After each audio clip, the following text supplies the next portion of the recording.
Você pode expor sua opinião? Você pode expor? O que você me fala do Supremo?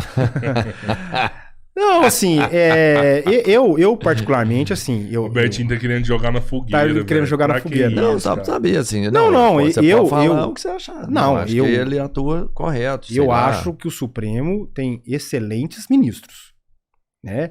Só que a gente sabe que... assim, tô falando aqui, né, mas vou fazer uma constatação, não sei se vocês sabem, né, mas o Supremo, o ministro do Supremo, são 11 ministros do Supremo. Isso. E os ministros do Supremo, eles são escolhidos pelo presidente da República. Sim. Isso aí pra mim eu nem vou discutir, isso aí pra mim é rabo, caralho. Então, assim, o fato do presidente da República, né, ser escolhido por um ministro... Um ministro ser escolhido pelo presidente. O contrário, o ministro ser escolhido pelo presidente da República, isso já é alvo de discussão. Então, por exemplo, a gente sabe que a maioria dos ministros que estão lá não foram nomeados pelo atual presidente, né? Foram pelos presidentes anteriores. Tem vários lá que foram nomeados durante o mandato do PT. Sim. Então, a crítica que se faz, né, muitas dessas críticas que se fazem aí é justamente isso. Então, como ele foi nomeado pelo PT, a tendência, então, é que ele julgue dessa forma. Com viés de esquerda, vamos pensar. Assim, particularmente, a gente pode até intuir isso, mas saber se realmente foi com esse intuito, que não deveria ser, né? Que não deveria ser, a gente não tem como saber disso, mas o que eu tô querendo dizer é o seguinte, então a crítica que se faz é nesse sentido aí. Eu, particularmente, acho, sem prejuízo disso ocorrer, eu até acho que isso vez ou outra, porque não tem como, né? Porque um juiz, ele é um ser humano. E como ser humano que ele tá totalmente contaminado por valores, né? Então, por exemplo, você tem juiz que é flamenguista, a grande maioria, né, Robertinho? Né? E continue assim, né? Então, ele tem um time de futebol, ele tem a opção religiosa dele. Tem uma então, família. Tem a família, então, assim, ele tem valores familiares. Então, quando ele vai julgar, não tem como ele falar, peraí, agora vou tirar meus valores familiares e vou... Não é assim que funciona, né? É difícil pra caralho você ser imparcial. É difícil. Então, assim, quando ele vai julgar, ele acaba julgando e talvez contaminado por essas situações. E aí é onde que gera essas situações de crítica. Mas assim, respondendo a sua pergunta, para não ficar em cima do muro, né? No geral, eu penso que o Supremo Tribunal Federal tem ótimos ministros e que, por vezes, nós temos decisões bem fundamentadas, né? Não tô dizendo que todas as decisões são... Você pode discordar da decisão. É exatamente o que a gente discordar falou. Da decisão, porque isso é do jogo. O que você tem que entender é que ele julgou com base na Constituição, ele julgou com base na lei, ele teve fundamento para aquilo ali, ou ele inventou aquilo ali, do nada baixou lá e ele... Não. Então eu acho que é isso que a gente tem que entender. Até para você discordar de algo, você tem que ver as razões. Por isso que quando você vai recorrer, o juiz tem que fundamentar a decisão dele. Como é que você vai recorrer se você não sabe as razões que o juiz deu? Como é que eu vou me insurgir contra uma decisão judicial se eu não sei as razões que ele deu?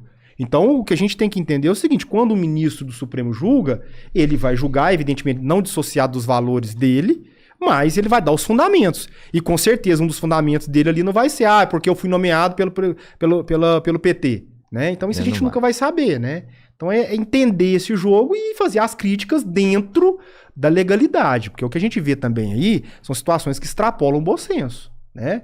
A gente viu recentemente, né, um ex-deputado federal lançar granadas contra agentes da Polícia Federal. Isso é um absurdo.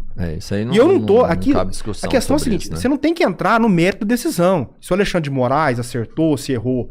Eu não sei se as pessoas sabem, mas o Alexandre de Moraes ele foi provocado por delegados para dar aquela decisão dele e revogar a prisão domiciliar. Sério? Né? Sério? E ele não chegou e falou, eu vou revogar por revogar. Não, ele foi provocado. E quando provocado, nós já falamos aqui, ele tem que decidir. Não estou dizendo que ele tá certo, que ele tá errado, não estou defendendo, eu estou fazendo uma constatação. E qual que é a constatação? Que ele revogou a prisão domiciliar do Roberto Jefferson, prisão domiciliar dele, porque ele foi provocado a fazer isso. Por quê? Porque o que o Roberto Jefferson talvez não estava entendendo é que prisão domiciliar é prisão. Prisão domiciliar não é pra você ficar tranquilo na sua casa, fazendo as postagens que você bem entender, portando armas. Você tá preso. Ele foi preso de novo por conta disso. Por conta da prisão domiciliar que não estava sendo cumprida. Ele estava preso. Certo. E como preso, ele não pode exercer todos os seus direitos. E dentre os direitos que ele não pode exercer, ele não pode portar arma em casa. Ele não pode, por exemplo, se comunicar com o mundo externo, fazendo post e xingar ministro do Supremo Tribunal Federal. Não pode. Que eu queria chegar. Xingar pode, ou não?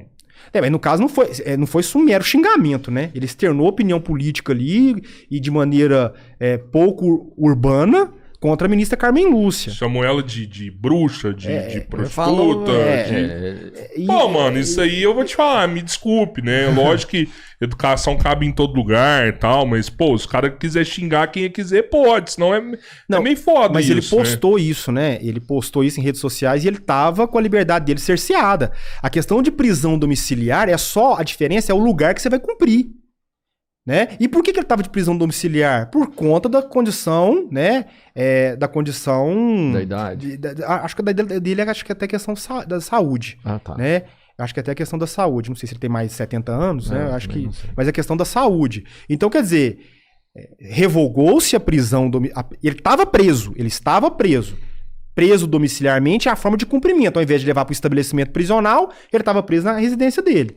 Por conta dele ter praticado atos, né, da forma que ele praticou, de publicar, o entendimento, não estou dizendo que ele acertou, o ministro Alexandre de Moraes. Por que ele estava preso, você sabe? Não era por causa do mensalão, não, né? No mensalão já foi, né?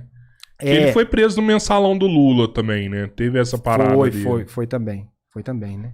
Que a galera não lembra. Ele foi preso com o Lula, agora tá preso com o Bolsonaro. Não, essa a questão dele, eu acho, é a questão das fake news, né? Aquela questão foi lá, das né? Fake news. Foi a questão das fake news, né? Verdade.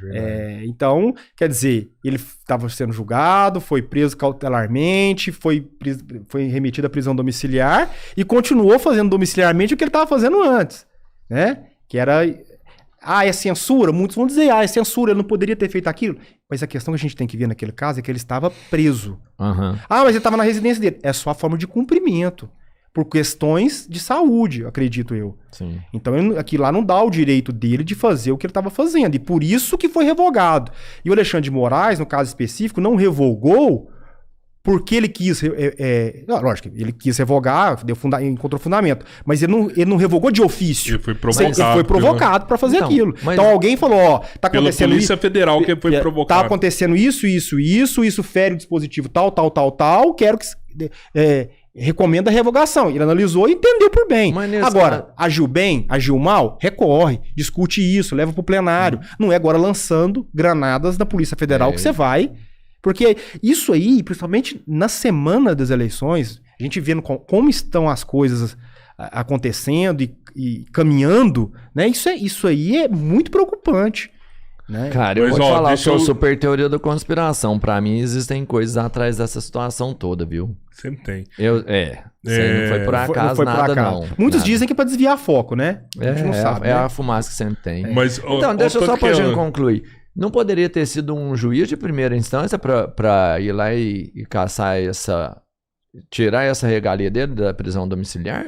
Esse caso não, porque o julgamento dessa questão das fake news, ela estava afeto, né? Ela já estava lá, né? Já estava no Supremo Tribunal Federal, era de competência do Supremo. Começou no Supremo esse caso específico. Tá, entendi. Por quê? Porque envolvia autoridades públicas, né? O presidente da República, filhos do presidente, que no caso também tinham... tem o cargo público, né? Então é por esse motivo.